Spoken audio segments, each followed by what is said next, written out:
தெரியாம முதல்ல அப்படின்னு அவங்க சண்டை போட்டுட்டு இருக்கோம். நடக்கிறதெல்லாம் எவ்வளவு கஷ்டமா இருக்கு. இந்த மாதிரியான நிகழ்வுகள் வந்து பிஜேபி தான் காரணம் அப்படின்ற ஒரு அது ஒண்ணு நீங்க மனசுல வச்சுக்கோங்க. இந்த பிரிவினைக்கு அல்லது பிரச்சனைக்கு ஜி.கே. மணி காரணம்னு சொல்றது அல்லது மற்றவங்க காரணம்னு சொல்றது இன்னொரு அரசியல் கட்சி காரணம்னு சொல்றதெல்லாம் எப்படி ஏத்துக்க முடியும்? சரியா இருக்கு.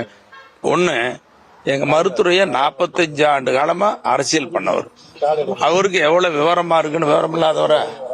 அதே நேரத்தில் சென்னை அன்புமணி மத்திய அமைச்சரா இருந்து சாதனை படைச்சவர், அரசியல் அனுபவம். அவங்க 2 பேர்த்துக்கு யாராவது சொல்லியே தெரியணும்.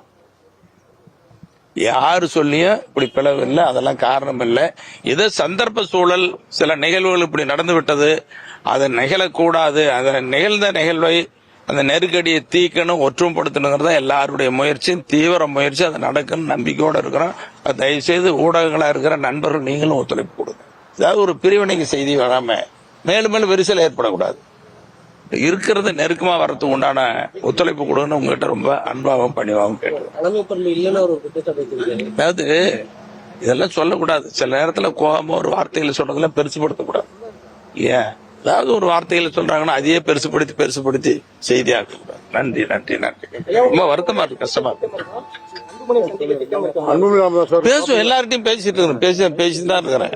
இன்னைக்கு கூட எங்க ஐயா கிட்ட கேட்டேன், ஐயா நான் போய் சந்திக்கு போறேன்னு சொல்லி கேட்டேன். இங்க வாங்க வந்துட்டு போவேன்னு சொல்லியிருக்காரு. அதெல்லாம் ஒண்ணும் இல்ல. நான் இவர்கிட்டயும் பேசிட்டு இருக்கிறேன், அவர்கிட்டயும் பேசிட்டு இருக்கிறேன். தெரியும், அவங்க 2 பேர்த்துக்கும் புரியும். நல்லா இருக்குனுங்கிறதா நான் ஆசை. இதுல என்ன இருக்குது? ஒண்ணு, அதாவது நிர்வாகிகள் எல்லாரும், எங்க நிர்வாகிகள் எல்லாரும் மருத்துவரையாவை நேசிப்பாங்க, மருத்துவ மேல பாசத்தோட இருப்பாங்க. அதே நேரத்தில் எங்க சென்னை அன்புமணி இன்னைக்கு அரசியல் முன்னிலைப்படுத்துறோம்.